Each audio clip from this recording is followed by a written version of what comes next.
PK here, 7 o'clock in the morning, with the sunglasses on, and you can say, why? What am I doing with sunglasses on when I'm going to be going to the fitness?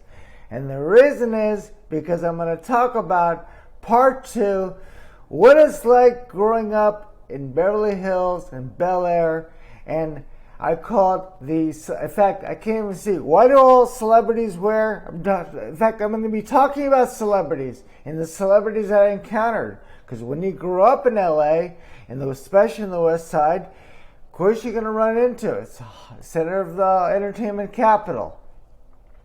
So anyway, the glasses are coming off. I can't see nothing. Now I can see much better. So we'll call this episode of Out of the Box Close Encounters of the Celebrity Kind. Let me tell you, I'm just going to read them down the list because of what's happened. The first person I ever met, I was 10 years old. I met the king of pop. I met Elvis when I was 10. My mother used to take me to get a haircut on the famous Sunset Boulevard. Next thing you know, he pulls in next door at the eyeglass shop. I go up to him, get his autograph. He had the white jumpsuit, the whole get-up that we see. It was an overwhelming presence, and it's too bad. His autograph's probably worth $5,000, and that was it. That was the first celebrity encounter I met. I met Elvis Presley. Next, I grew up in the music business with my mother's second husband, Vic Mizzy, who wrote the Addams Family, remember? Da-da-da-da. Anyway, and he also did all those Don Knotts movies. Of course, many of you are too young for this, but you might have seen them. All these comedies in the mid-'60s, late '60s with the Don Knotts. He came over to dinner. Okay, no big deal. The first celebrity I met that really made a big impression was, I must have been around 14 years old. I went to pick up my father. Well, I didn't drive, of course. My step-grandmother. We went to the airport to go pick up my father and my step-monster. They went to a trip to Hawaii, and coming off the plane, they were with a group of people, another family. My father goes, PK, come over here. Come meet Billy Jack.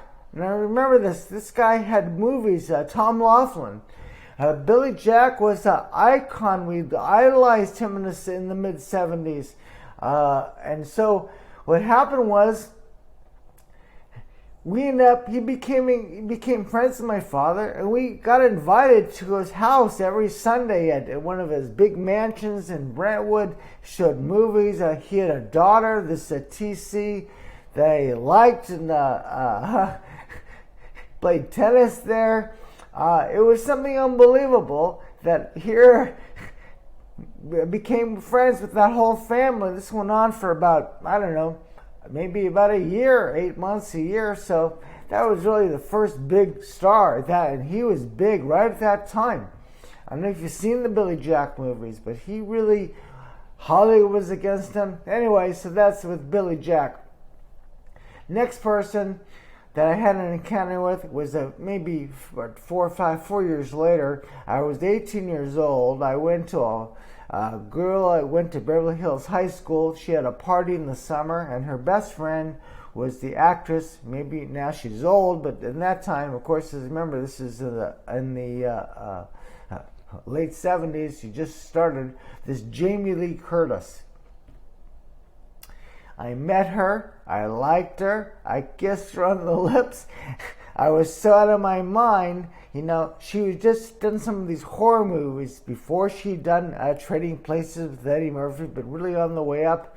Remember, she comes from a very famous family. Her father was Tony Curtis. Anyway, she gave me her phone number, and I thought, oh man, I'm going to go out with an upcoming star. Anyway, so I called her, and she rejected me. Never happened. Said, I'm going out with somebody else, and that was it. So it was just in the moment. The next thing is I end up partying with Bridget Fonda. She's an actress. Her mother is Jane Fonda. She went to Beverly Hills High School with my brother. Actually, she's friends with my brother at that time. This is before she was famous. But I met her a couple of times. The first big music star was a couple years later. I went to Maui, and to make a real long story short, I had a girlfriend living in Maui. And I went to stay with her. She lived there with her aunt in a house up in Kihei. And what happened was, she had a black boyfriend, and next thing you know, we're talking. His name's Marvin. Okay, some black guy from L.A. Doesn't say anything. I don't know who he is. The girls go shopping. I'm home alone. They go to the market. I'm home alone with Marvin. Marvin says, "Hey, you want to come downstairs and party with me?" Remember, I'm a 19-year-old boy. Okay, and next thing you know, we do this party. My girlfriend comes home, takes me to that McKenna Beach that I talked about in the other video, about the best beach in Maui, and says, she goes, "PK, do you know who you just partied with?" I said, "Who?" She says, "That's Marvin Gaye." We ended up staying there for 3-4 nights. Of course, it wasn't the same. You act I know the word is intimidated a little bit, because this time he was right on the top of his career. I think his father ended up shooting him a couple of years later after that. The next person is, I must have been about 1920. Again, a couple of years later, I went to a club. A friend of mine wanted to be a music attorney, and he belonged to this private club in West Hollywood where all the celebrities go. Actually, at the same time, I bumped into Raquel Welch. She would dance with me. Now, she was, of course, older. She was a big one of these sex symbol movie stars in the 60s. And the funny part, at the same time, at the table next to me was, in fact, it was the only time I really was intimidated by a celebrity. I didn't have the nerve to go talk to her. Sitting at the table next to me was Madonna. Now, she had just done her first record, and really glowing, and everyone surrounding her, but I just didn't have the confidence at that age to go up to her and talk to her. So I say everybody I ever encountered, Madonna was just, this is in the beginning after her first record with Like a Virgin. I used to go with my stepfather, this Vic Mizzy, in the music business. He went to a very famous, one of these places they go every Sunday night, real Italian restaurant. And he was a regular. It was called Matteo's. I think it's even still there. It was a real Hollywood hangout with the old guard. I saw Clint Eastwood eating pasta. No big deal.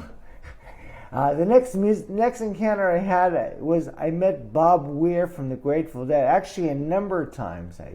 I used to like that band. This is, again, I must have been 20, 21, 22. They were in these years, the late 70s, early 80s. Of course, I was trying to meet, like everybody, trying to meet Jerry Garcia. Never happened. But I did get to talk and meet Bob Weir a number of times. Even got some backstage passes a few times. That's a big deal. When you're young and they have your favorite band. And speaking of another musician, I had a drink at the bar sitting next to me. I just pulled up at the bar at the L.A. Forum at the time. Now it's called something up. With the bass player from Guns N' Roses. This Duff McKagan, I think his name is. We talked about music. No big deal. Nice guy. Another alcoholic. Next person I had an encounter with, I must have been in my early 20s, I think maybe 23, 24 at the time. This Snoop Dogg, he had just come on the scene with his music in Beverly Hills around 1 in the morning. There was no place, everything closes early in that LA. Everyone gets up early, so there's no place to eat. There was one of these 24-hour diners, the only one open in Beverly Hills. Pull in, end up sitting next to them. I ended up talking with them. We were the only white people there. I mean, it was an incredible experience. So, another encounter. I saw Prince many times from a distance at a nightclub. He was a regular at a place on Sunset Boulevard. He came with his entourage. Of course, you couldn't get near the guy. He had all his bodyguards. At this, the club is called Carlos and Charlie's. Some of you from my generation in the past might know this from L.A., but I did see Prince there a number of times, and the funny thing is, he was always sitting alone. Never saw him with a girl. Who knows what? Of course, wearing sunglasses. Remember, all celebrities and what do they wear sunglasses for? So, because they want to hide their eyes, because of the heavy partying they did the night before. Those days are over for me. I'm going to be 62. I'm trying to keep it together. The next encounter I had, and this was a very good encounter. He was a very big movie star. Was Dustin Hoffman. They're all from my generation, all very big. They won Oscar awards. Anyway, and how I met him, and he went to his house for the Super Bowl. Excuse me. Went out to dinner and a movie with him because his wife, I ended up dating his wife's younger sister. And all the girls, she was my age at that time. I was in my 20s, in the commodities days, had Ferrari. Here I'm going to Dustin Hoffman's house, going out to dinner with him. It was, we had to sit in the back. We went to a movie. I mean, it was really an incredible experience. But I even got invited to the Oscar Awards. The girl I was seeing, and he was nominated for Best Actor for that movie Tootsie. And we're talking many years ago. I'm sure you might know some of these things, some of you. But I ended up not going. She ended up taking another guy, so I never made it to the Oscar. I thought I was going to be sitting on the front row with Dustin Hoffman on the television. Never happened. Forget about it. I saw CNN's, I remember the Larry King. He was a big interviewer on the show. I saw him a number of times. He used to always eat breakfast at this deli in Beverly Hills called Nate and Al's. It was, again, an institution. He was regular. I guess what I'm trying to say, all of us who grew up in West L.A. especially, you're going to have encounters. You're going to see it's so normal. I'm just giving you the whole vibe here because not only sometimes I saw them from a distance, but other times I really had encounters. Went to their house and to dinner. It was amazing. I had an encounter. I was about 27, 28. At that time, I had trying to execute that out-of-the-box dream of mine was having a beach house in Malibu. I rented a beach house on the very famous Carbon Beach in Malibu for about 6 months. Made some money, had a Ferrari. I mean, and who was my next-door neighbor 2 doors down was a tennis player, John McEnroe, living with his the wife at the time, Miss Tatum O'Neill. Anyway, so I met him in the water, swimming. Very nice guy, unassuming. Told him because I was a big tennis player when I was a junior, and this guy's world champion at that time. And met his wife, and she was one rude blank. I don't want to say it here on the YouTube. I saw the rapper Flavo Flav in front of this very famous place in L.A. called Roscoe's Chicken and Waffles. He was dancing with himself in the corner. I don't know if you know who this guy was. He wore a big necklace with a big clock on it at that time. It's funny, I met some of these music people, and my other big kind of music claim to fame is, I think many of you know, I used to play music, was in a band, tried from the age of 25 to 34 to make it music, play guitar, wanted to be a rock star. Anyway, I had a voice coach who I went to a couple of times a week, who was a black guy. He says, And he said, would you mind? I got some girl who just who's getting a record deal. She needs to learn how to sing. Maybe you guys have heard of her. Her name is Paula Abdul. And this is the only person I saw. She was I must have been 28 years old at the time. And she was a nobody. She was a Laker girl doing choreography. You know, the dance routines for the L.A. Lakers gets discovered by the top. They've had, MTV's coming into real power here that we can put it in the studio, put her in some music.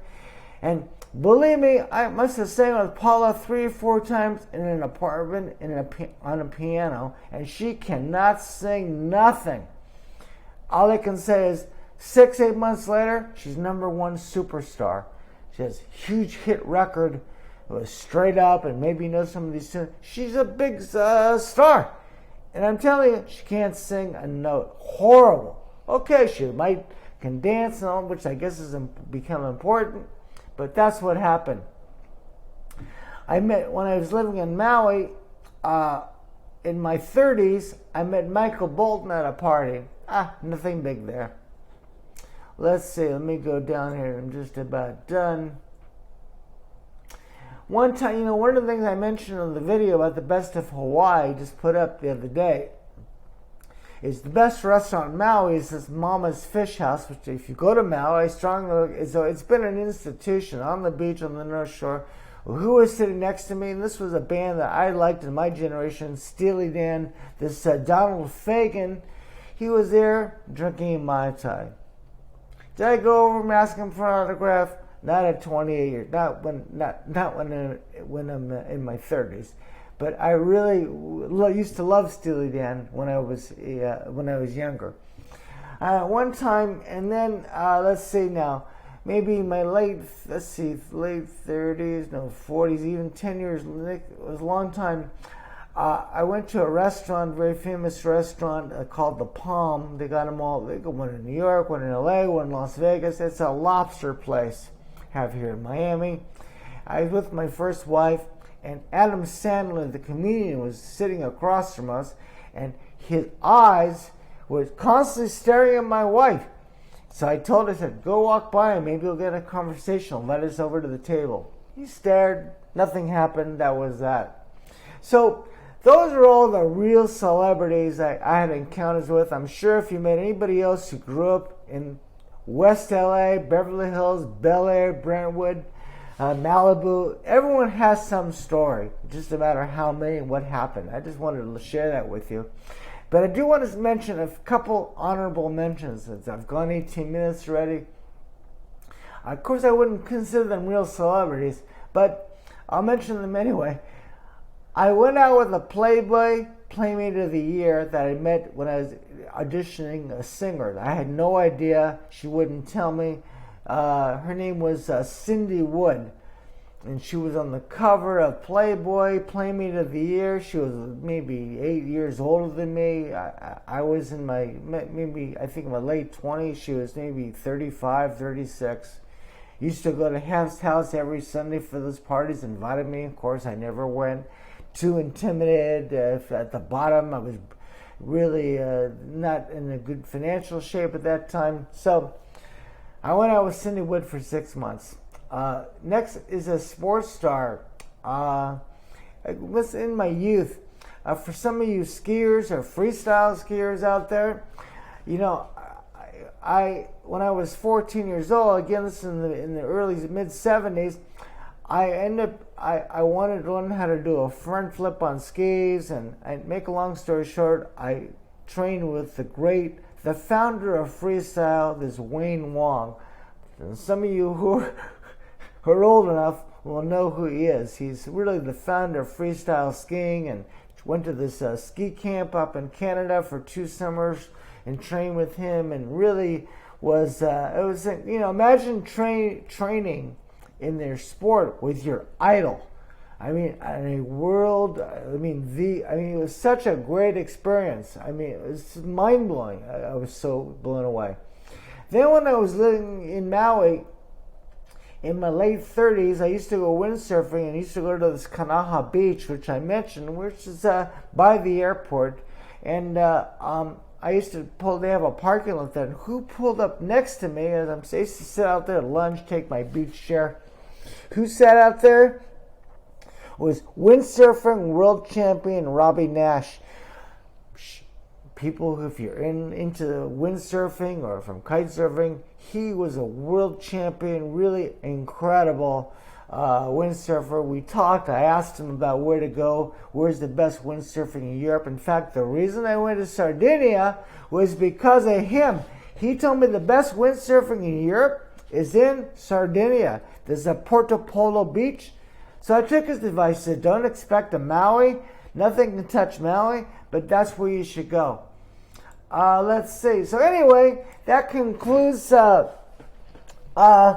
my celebrity encounters of growing up in West L.A. I thought you'd find it, interesting, stupid, something, but I wanted to tell you about it because it's all part of, again, who I am and why I'm the way I am. What do you want me to tell you? I'm PK, out of the box. Always live out of the box, you guys. Ciao. See you for another day.